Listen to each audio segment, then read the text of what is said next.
In Vessel of Hatred, we travel south to Nahantu, a region with both deep ancient jungles and vast sprawling plains. It's the last stretch of land in Sanctuary's eastern continent, and we've packed it full of experiences for every type of player. In this expansion, there's a whole lot to explore under the dark canopy of Nahantu.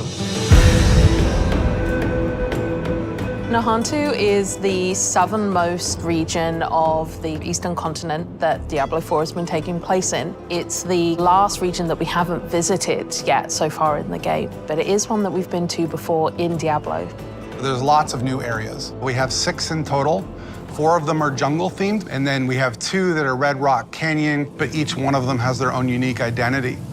When you first arrive in Nahantu, you're in this place called Lingering Hatred. This is high treetops canopies where you're almost walking amongst the branches high above the jungle floor. Imagine a thick canopy that the light is just barely poking through. The whole area has been infected by this thing called the Hollows infestation. The Hollows are a new enemy that's associated with Mephisto. They themselves are kind of like a tar-like substance creature born straight out of the depths of hell. It feels a little twisted. There's a sickness to the area itself. Humans have ventured into this deep part of the jungle where there's all this poisonous plants and flora. The dregs actually started experimenting with eating these hallucinogens, and it put them into this aggressive psycho rage. The dregs were pretty fun because we were able to push more variety in the monster family. You have one of these tall dregs and then half of a body of another dreg on top of it, kind of controlling it and telling it where to go and tossing poisonous bombs at the player. When you come across it, it's very memorable. And then we've also got the area of Tenganse, where you've got the Tenganse Plateau, which is full of these red-rocked plateaus and canyons. Imagine getting up above the land. Those gigantic walls have pockets inside where monsters could live. It offered up a lot of opportunity to bring back a monster family like the Lukunai. We're bringing them back in a new way here as a fully fleshed out monster family with multiple classes. What a more brute force looks like, what a caster looks like. They are very much apex predators, and we're definitely in their territory. And then there's a little sub-area called the Skittering Earth. The name alone makes your skin crawl. And it's bug infested, and you can see how the bugs have destroyed the jungles and kind of input their influence on it. Within the Field of Giants, you have these giant corpses of these long-dead demons that humans have begun to mine away at for their resources. While they've got a lot of use out of them, they're also toxic to the land around it. The notion of massive demons walking Sanctuary 1,000 years ago is really thought-provoking. Plateau's also got just this beautiful color scheme to the lighting. It's really lovely to be there. And then horrific at the same time, you know, it's great. The mercenaries in Vessel of Hatred are a group of people who we like to describe as ordinary people with extraordinary skills. They have the same level of will to fight against the demons of hell.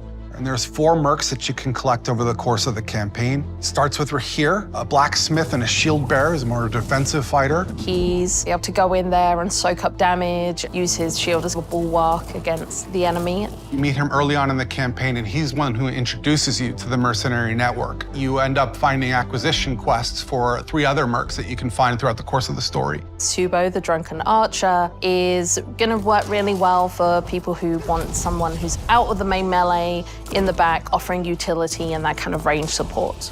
Then we have Variana, a berserker crone, who's a melee combat fighter, close range. She's got a really cool combat meter, a massacre meter, where you need to keep killing enemies to get the meter to be filled. She's got a bunch of really interesting utility skills that you can kind of build in. Finally, we have the demon child Aldkin, who's a magic user who can transform himself from human form to demon form and join you in combat. There's this really great reinforcement ability where you can take one of the mercenary skills and attach it to one of your powers so that when you use that skill, it calls them in to do a specific skill. With the mercenaries for Vessel of Hatred, one of the things we are expanding on is the skill tree. For Diablo 3, you had a very basic type of mercenary, but this time you can actually push a little bit more into the skill tree and make the mercenary the way you would want to play. Going through each mercenary progression arc and outfitting their skill tree so that it's complementary to your character build, I think that's where the fun in the mercenary system really lies. The Dark Citadel is a new in-game feature that's coming in Vessel of Hatred.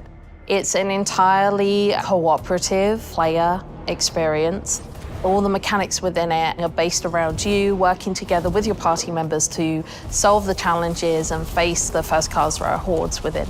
One of the outcomes of the Mage Wars is this giant crater and all the souls that were kind of lost in it from those wars. The goal of the first Khazra, who are kind of the original Khazra, they're using the powers within the Citadel found within this crater to perform experiments to try and bring back their Dark God. Only recently, people have started going missing. They head into the Khazra region, they disappear, never to be seen again. So it's clear that whatever they're planning is about to come to fruition, and your job as the players to get in there and stop it. Citadels are a place where we take what is the best part of Diablo, combat, and we test it in a different way, which is adding in cooperative mechanics that you have to manage on top of that. For example, a boss has an attack, and as a player, you have to collect an item that allows you to reflect the attack back at him. So there's a little bit of a Twitch level mechanic there where you actually have to time your reaction shot. What's interesting about it is when you get multiple people in there, we're each responsible for reflecting that shot once, so we all have to sort of master the timing of that move. You can't do that kind of thing without coordinating as a team, and that's sort of the example of what Citadel gameplay feels like. When designing the Citadel, we designed a lot of really cool bosses. And so one of the things that we did is we took that design and made like armor sets for each of the classes. That way you feel like you took their armor and you feel like you're wearing a little bit of them after your victory. We also have a currency that's dedicated to the Citadel, where as you play through, a vendor can be interacted with to buy custom cosmetics that are unique to the Citadel. You can play with 2 people, but the ideal experience is for 4. In order to facilitate that, we've built an all-new Party Finder feature, and the community has been pretty vocal about wanting this for a long time. It made a lot of sense to us to pair it with this new Citadel mode. It really is an activity that's geared towards people who love to play together with their friends or with strangers and enjoy that cooperative gameplay. I cannot wait for players to get into the world. I'm really just excited for people to see all the little hidden storytelling elements that the team has fit in. There's interesting things to find and see and discover around every corner, and it's just a really great experience getting to explore Nahantu.